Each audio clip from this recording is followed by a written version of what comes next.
రామ్ చరణ్ హీరోగా బుచ్చిబాబు దర్శకత్వంలో పెద్ది అనే సినిమా రూపొందుతున్న సంగతి తెలిసిందే. ఈ సినిమాలో రామ్ చరణ్ ఒక క్రికెట్ ఆటగాడిగా కనిపించబోతున్నట్లు గతంలో రిలీజ్ చేసిన ఫస్ట్ లుక్ క్లారిటీ ఇచ్చింది.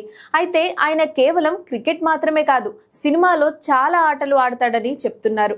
ఆయన ఒక ఆట కూలీగా నటిస్తున్నట్టుగా ప్రచారంలో ఉంది. ఇదిలా ఉంచితే హీరోయిన్ తో కలిసి ఆయన చికిరి చికిరి అంటూ పాడుకుంటున్న ఒక సాంగ్ ను రీసెంట్ గా రిలీజ్ చేశారు మేకర్స్. ఏఆర్ రెహమాన్ కంపోజ్ చేసిన ఈ సాంగ్ సెన్సేషన్ క్రియేట్ చేసినట్లుగా తెలుస్తోంది. ఇప్పటి వరకు తెలుగులో టాప్ సాంగ్ గా రికార్డులు సృష్టించిన పుష్ప 2లోని Kissik song all time record views record ని చికిరి సాంగ్ సగం టైంలోనే బ్రేక్ చేసింది. ప్రస్తుతం ఈ సినిమా సాంగ్ యూట్యూబ్ లో 13 దేశాల వ్యాప్తంగా నెంబర్ 1 ట్రెండింగ్ అవుతుంది. నిజానికి ఈ చికిరి చికిరి అనే పదం విన్నప్పుడు ఇదేదో తేడాగా ఉందే, పాట వర్కౌట్ అవ్వదేమో అని అందరూ అనుకున్నారు.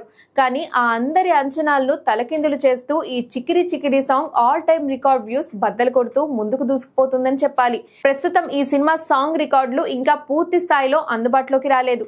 మొత్తంగా చూసుకుంటే ఎన్నో రికార్డులు బద్దలు కొట్టేందుకు ఈ సాంగ్ సిద్ధమవుతుందనే చెప్పాలి. ప్రస్తుతానికైతే సోషల్ మీడియాను షేక్ చేస్తోంది ఈ సాంగ్.